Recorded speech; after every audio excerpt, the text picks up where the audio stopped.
Hey everyone, and welcome to the LGBTQ plus solidarity workshop. My name is Cooper Kidd, and I will be presenting to you today. I use they, them pronouns, and I would just like to mention that this workshop is being hosted by the Speakers Bureau, which is a course offered out of the LGBT Studies Department, and the course is entitled LGBT 350. And we are also based out of the LGBTQ plus Equity Center, which is located in Marie Mount Hall, which is on campus. So if you are interested in getting involved or finding out more, you can actually look this up, lgbtq.umd.edu is our webpage.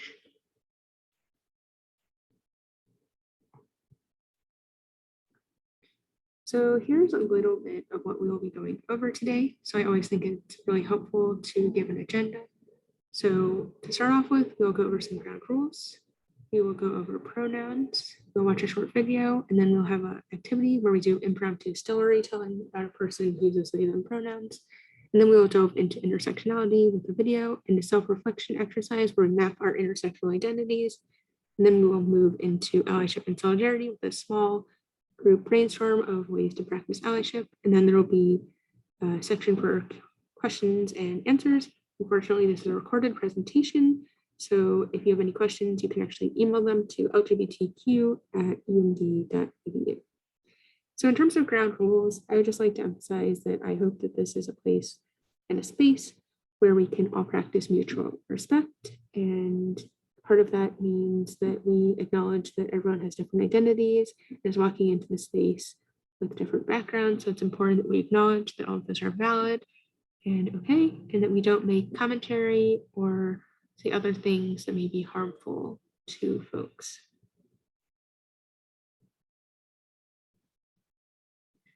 So to get us started, we're actually going to watch a video on gender pronouns. So I am actually going to share this with you. So hopefully you can watch it.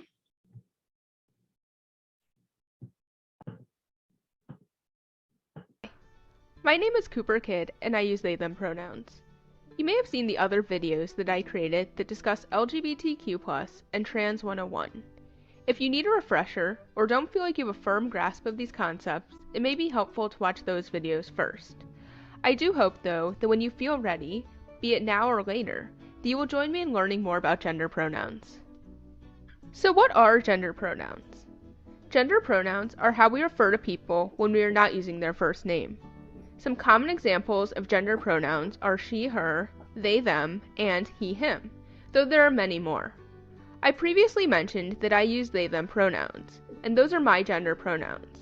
For example, instead of saying Cooper likes to rock climb, you would say they like to rock climb.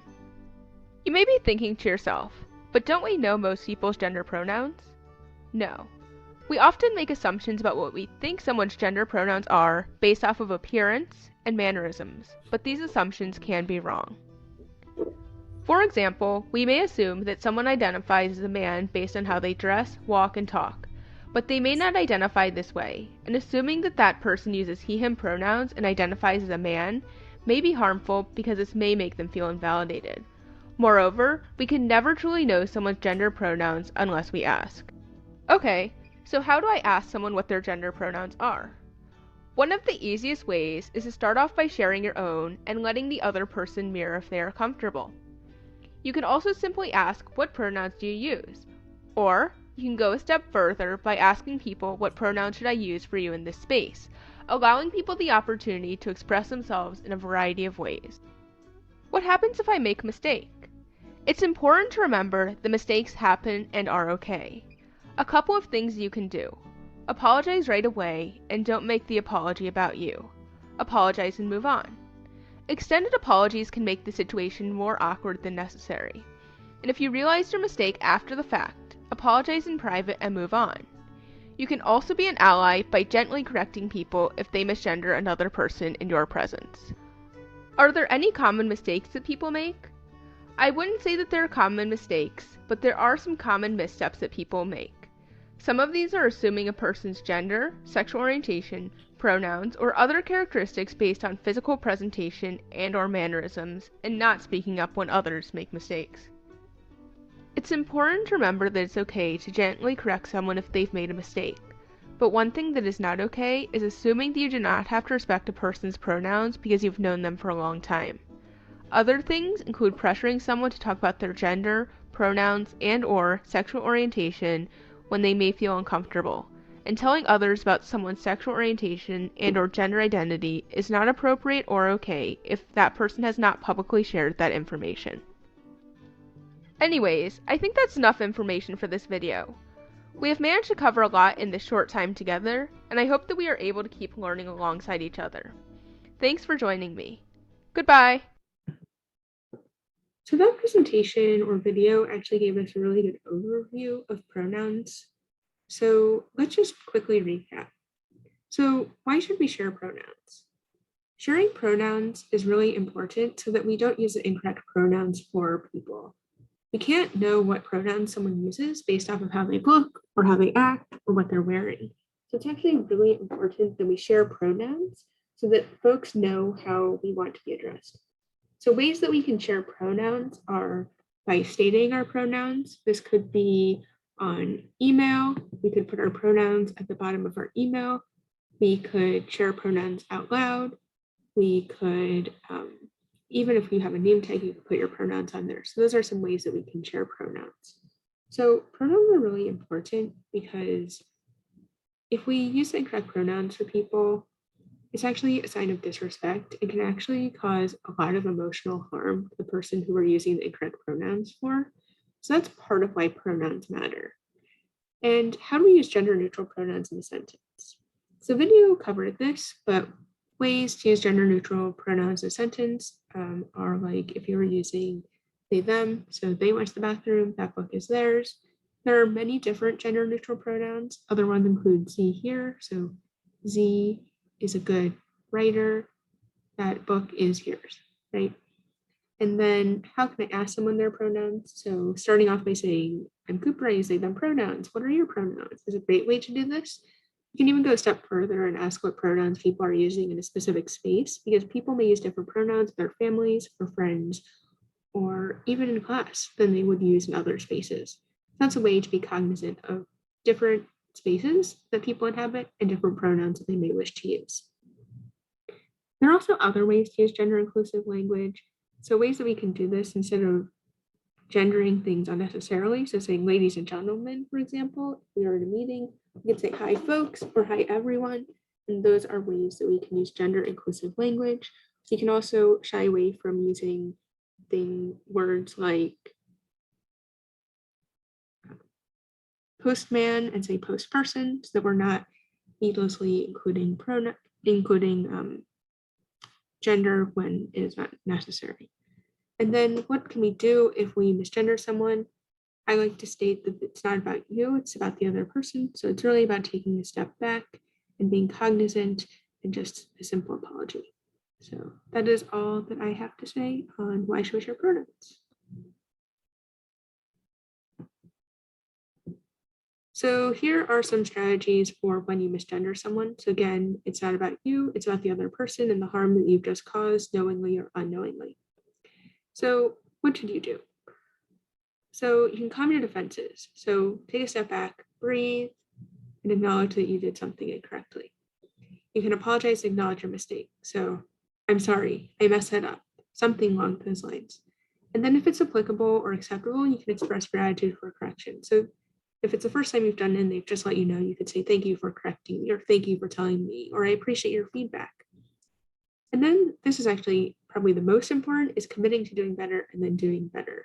If you say that you're going to try harder to use someone's correct pronouns, it's really important that you actually do that. Actions over promises, right? So if you say you're going to do something differently and you don't, it really doesn't mean anything. And it can actually be more harmful. So ways to do this are to think about how will you work on this? How will you practice? One thing that I have done is I will put someone's name and pronouns into my phone. So it'd say like Kathleen, she, her, for instance. And then I would, every time I communicate with the person, I see that their pronouns are she, her, and I will hopefully remember in the future. So now we're going to do a collective activity, so collective storytelling. So I'm going to read this blurb. So Denise is a sophomore at the University of Maryland and uses they them pronouns. Tell a story about Denise using yes and improv game format. Each person should add about 1 or 2 sentences about Denise. The goal of this activity is to practice using they them pronouns. So a way to do this is I could start. Denise is a good student and they like basketball. Their favorite basketball company is blank, right? And then the next person to say yes, and Denise is really good at ballet. They like to dance, something like that. So I would just recommend getting into groups of 3 to 5 and doing this activity. If this activity using they them pronouns is particularly easy for your group, you can switch to ze here pronouns and try that out as well. So I just recommend doing this for about 5 minutes and then coming back and discussing with the larger group how this felt and any things that you've noticed. So I will give you about 5 minutes to do this. So just pause the video and do this activity. So now we're going to move into intersectionality. So this presentation is only about an hour long. So intersectionality is not really a topic that one can cover adequately in an hour. So I just recommend after this presentation, if you want, you do some more research on intersectionality on your own time. There are actually courses offered on intersectionality at the university or courses that cover intersectionality at the university, and these can be a really good place to start as well. So intersectionality was founded by Kimberly Crenshaw, who is a Black feminist scholar. And I will just read the definition on the screen, as I find that this is really helpful when what is on the screen matches what the person is saying. So intersectionality is a framework or lens for understanding how different social identities intersect and inform each other to create a unique experience of oppression or discrimination. So Crenshaw used this theory to outline how race-based discrimination or gender-based discrimination could not capture the experiences of Black women who are being oppressed. So it's this idea that race and gender need to be conceptualized together. So a person cannot just be Black, a person is Black and a woman, for instance. So a way that this can be looked at for me in my own life is I am Korean, so I am Asian, and I'm also non-binary. So in this past year, there was a lot of violence against Asian people, and there has historically been a lot of violence against people who people perceive to be trans. And so anyone who's perceived to be Asian has had violence against them at a higher rate this past year than normal. And people who are non-binary or trans also typically have a high rate of violence against them. So with my two identities here, being Asian and non-binary, you can't just look at me being Asian without looking at me being non-binary, right? Because if you just look at one or the other, you're missing a large section of the discrimination that I could potentially face. So I just want to emphasize that. And there will actually be an activity where we look at how the different intersections of our own lives impact our lived experiences. So yeah. And now we're actually going to watch a video on intersectionality by Kimberly Crenshaw. It's a TED Talk that I think does a much better job of explaining this than I can do myself.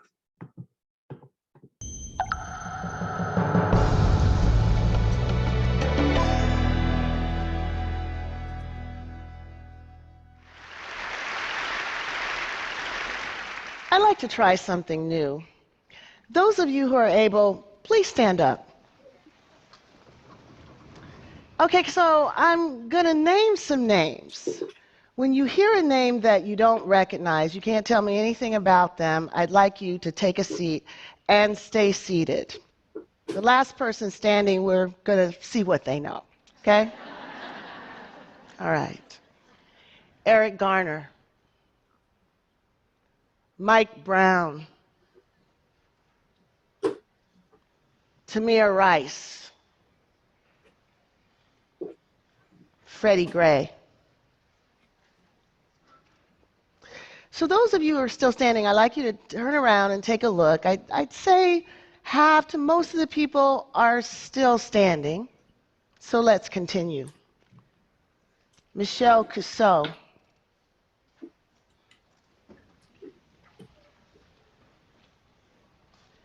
Tanisha Anderson, Ara Russer, Megan Hockaday. So if we look around again, there are about 4 people still standing. And actually, I'm not going to put you on the spot. I just say that to encourage transparency, so you could be seated. So those of you who recognize the first group of names know that these were African Americans who've been killed by the police over the last 2.5 years. What you may not know is that the other list is also African Americans who have been killed within the last 2 years. Only one thing distinguishes the names that you know from the names that you don't know: gender. So let me first let you know that there's nothing at all distinct about this audience that explains the pattern of recognition that we've just seen. I've done this exercise dozens of times around the country. I've done it to women's rights organizations. I've done it with civil rights groups. I've done it with professors. I've done it with students. I've done it with psychologists. I've done it with sociologists. I've done it even with progressive members of Congress. And everywhere, the awareness of the level of police violence that Black women experience is exceedingly low. Now, it is surprising, isn't it, that this would be the case? I mean, there are 2 issues involved here. There's police violence against African Americans, and there's violence against women, 2 issues that have been talked about a lot lately. But when we think about who is implicated by these problems, when we think about who's victimized by these problems, the names of these Black women never come to mind. Now, communications experts tell us that when facts do not fit with the available frames, people have a difficult time incorporating new facts into their way of thinking about a problem.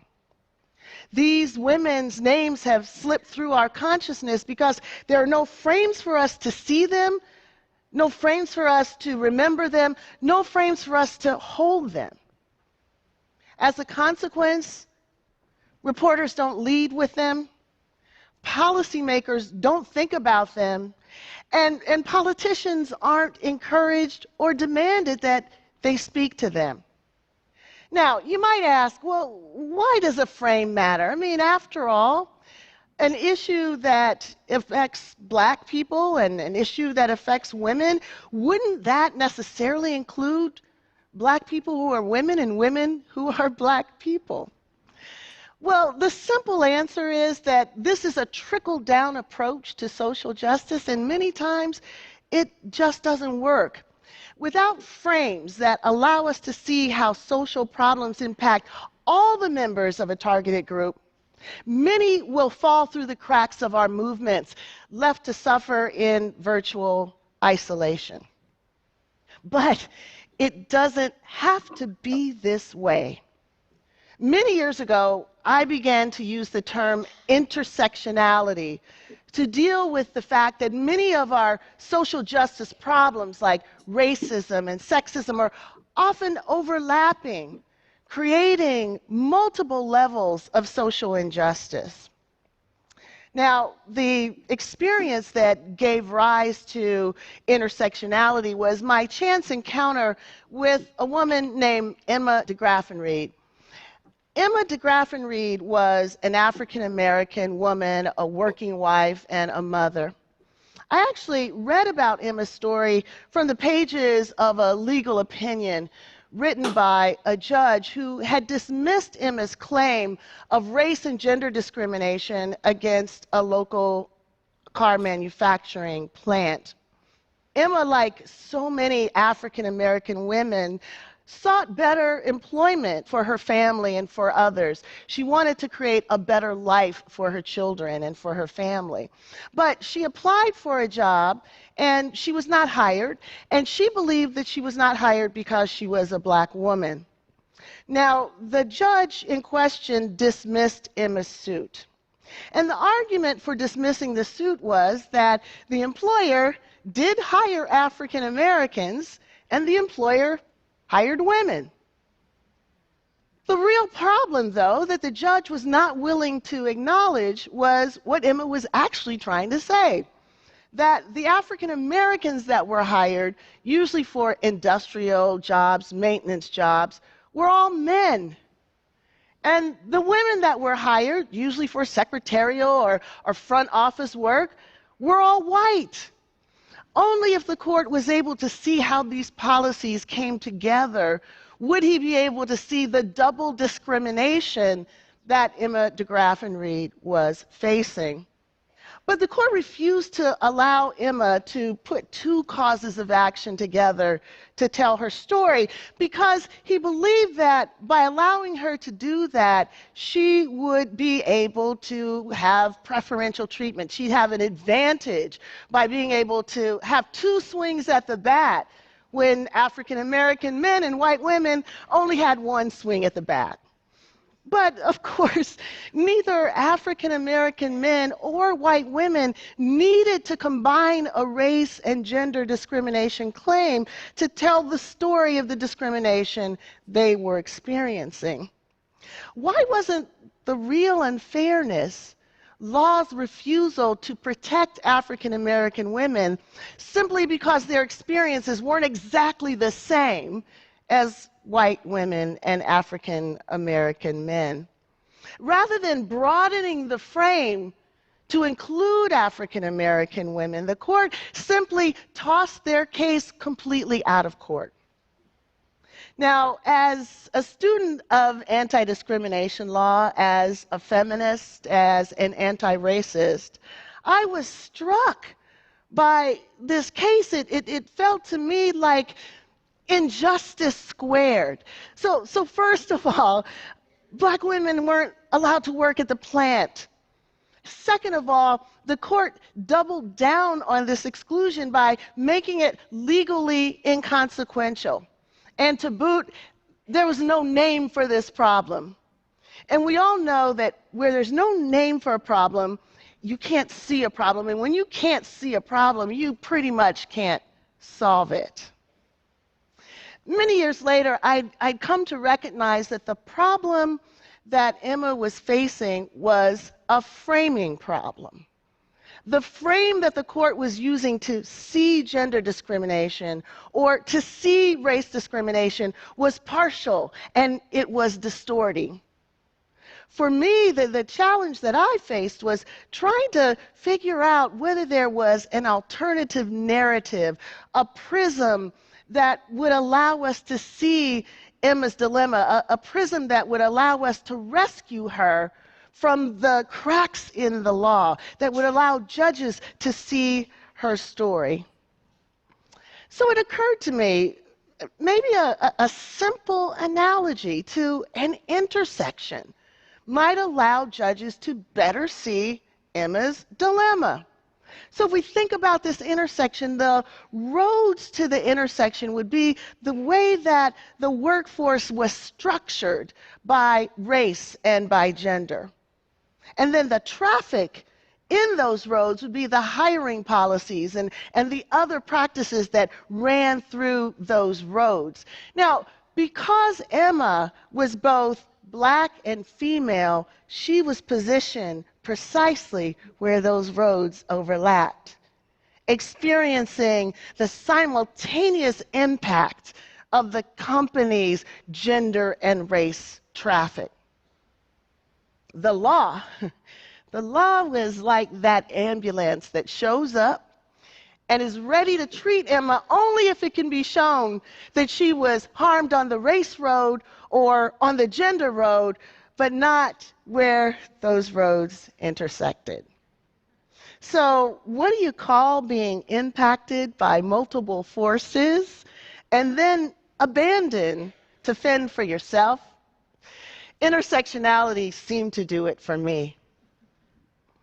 I would go on to learn that African American women like other women of color, like other socially marginalized people all over the world, were facing all kinds of dilemmas and challenges as a consequence of intersectionality, intersections of race and gender, of heterosexism, transphobia, xenophobia, ableism. All of these social dynamics come together and create challenges that are sometimes quite unique. But in the same way that intersectionality raised our awareness to the way that Black women live their lives, it also exposes the tragic circumstances under which African American women die. Police violence against Black women is very real. The level of violence that Black women face is such that it's not surprising that some of them do not survive their encounters with police. Black girls as young as 7, great-grandmothers as old as 95 have been killed by the police. They've been killed in their living rooms, in their bedrooms. They've been killed in their cars. They've been killed on the street. They've been killed in front of their parents, and they've been killed in front of their children. They have been shot to death. They have been stomped to death. They have been suffocated to death. They have been manhandled to death. They have been tasered to death. They've been killed when they've called for help. They've been killed when they were alone, and they've been killed when they were with others. They have been killed shopping while Black, driving while Black, having a mental disability while Black, having a domestic disturbance while Black. They've even been killed being homeless while Black. They've been killed talking on the cell phone, laughing with friends, sitting in a car reported as stolen, and making a U-turn in front of the White House with an infant strapped in the back seat of the car. Why don't we know these stories? Why is it that their lost lives don't generate the same amount of media attention and communal outcry as the lost lives of their fallen brothers? It's time for a change. So what can we do? In 2014, the African American Policy Forum began to demand that we say her name at rallies, at protests, at conferences, at meetings, anywhere and everywhere that state violence against Black bodies is being discussed. But saying her name is not enough. We have to be willing to do more. We have to be willing to bear witness to the often painful realities that we would just rather not confront, the everyday violence and humiliation that many Black women have had to face. Black women across color, age, gender expression, sexuality, and ability. So we have the opportunity right now, bearing in mind that some of the images that I'm about to share with you may be triggering for some, to collectively bear witness to some of this violence. We're going to hear the voice of the phenomenal Abby Dobson. And as we sit with these women, some who've experienced violence and some who have not survived them, we have an opportunity to reverse what happened at the beginning of this talk, when we could not stand for these women because we did not know their names. So at the end of this clip, there's going to be a roll call. Several Black women's names will come up. I'd like those of you who are able to join us in saying these names as loud as you can. randomly, disorderly. Let's create a cacophony of sound to represent our intention, to hold these women up, to sit with them, to bear witness to them, to bring them into the light.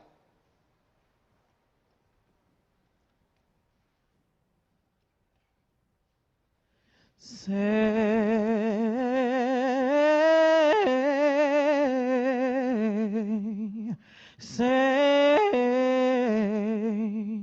her name.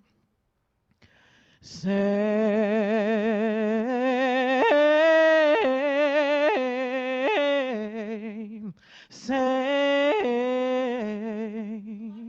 her name. Oh,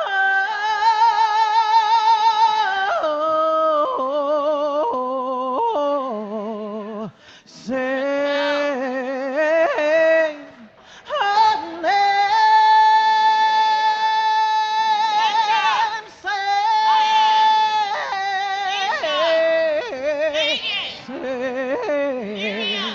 Say her name. Say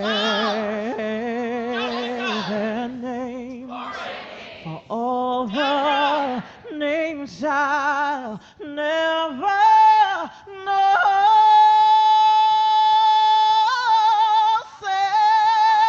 I asked Sharon Jones, Denise Fonville, Katherine Johnson, Kayla Moore, Michelle Cassell, Rakia Boyd, Shelley Frey, Tarika Yvette Smith. Say their name. So I said at the beginning, if we can't see a problem, we can't fix a problem. Together, we've come together to bear witness to these women's lost lives.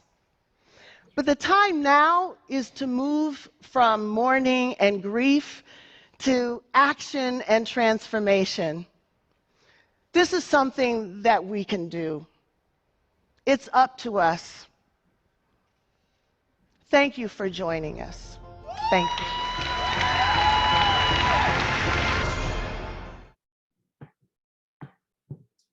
So I want us to take a minute and really think about what we just saw, initial reactions, thoughts. So let's take a minute to think about that.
So it's been a minute, so this may be a good opportunity to pause the video and for about 3 to 4 minutes, have folks share out if they feel comfortable, initial reactions, thoughts, or anything else that came to their mind while watching the video.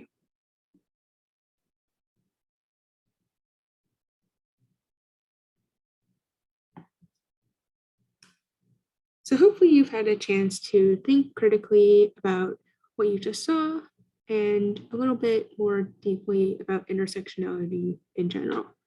So now we are going to do an activity, and I would recommend doing this activity on paper so you can actually see this. It's hard to conceptualize in our minds, So for this activity, you're going to map out your privileges by making your intersectionality sketch and reflecting on how one identity impacts the other identities. So you will not be required to share this out or share with anyone. 2 to 3 people at the end of this activity can share how the activity made them feel or new thoughts, but you do not have to share your sketch with anyone else. So for instance, if I was doing this, I would be at the center and I would say that I am Korean, I'm a graduate student, I am queer, and then I could think about how my race, occupation, and sexuality intersect. So you can choose any of these different identities and do this activity. And I would recommend pausing this video for about 5 minutes and then doing a 2 to 4 minute share out if folks are comfortable.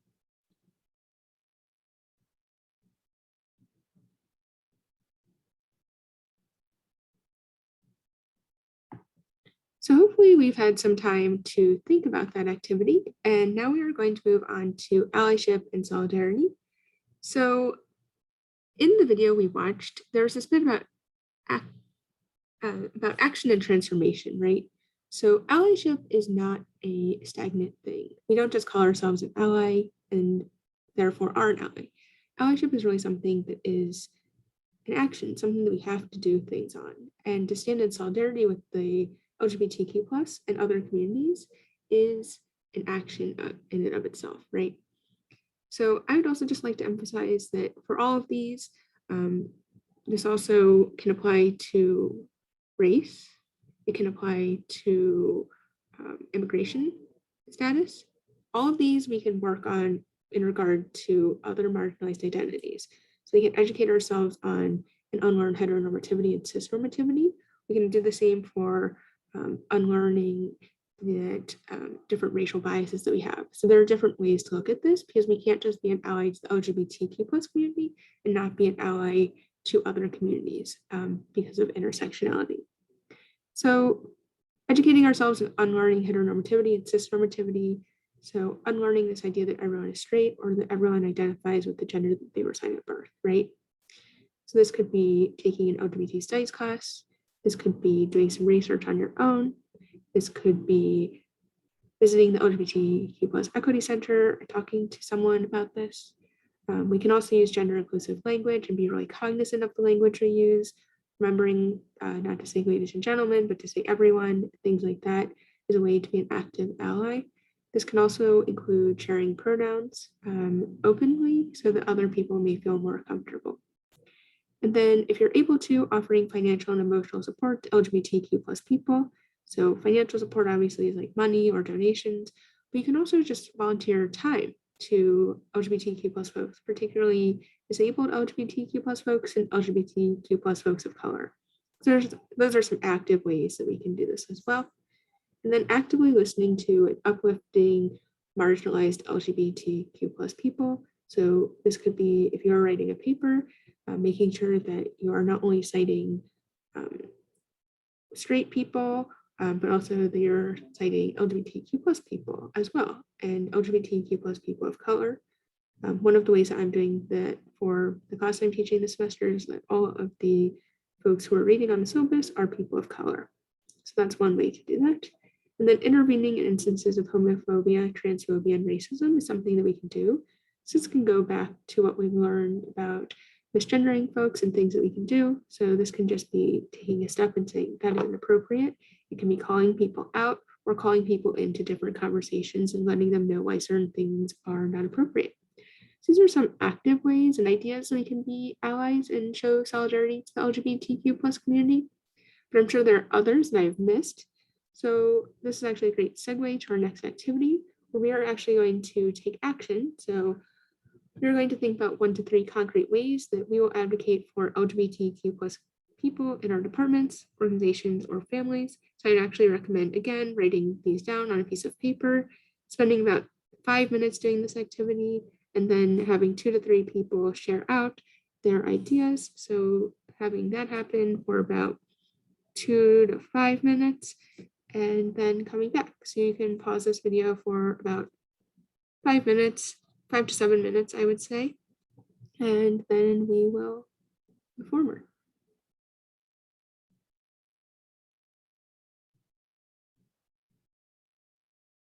So hopefully at this point, you've thought about different actions that you can take and maybe have thought of some new ones after your peers have shared. So now we're going to move to our last and final slide. So this is the question answer section. So normally if we were in person, you could ask me questions directly. Unfortunately, that's not the case. So I would just recommend that you email lgbtq@umd.edu if you have any questions, comments, or concerns. You can also visit the LGBTQ plus Equity Center. We're located in Marie Mount Hall, or you can come to any of our events. And if you're interested, we also have a weekly newsletter called the Rainbow Report that you can sign up for and learn more about LGBTQ plus resources on campus. Thank you for coming to this presentation today, and I hope that this was helpful. And I hope that you all have a great day. Thanks.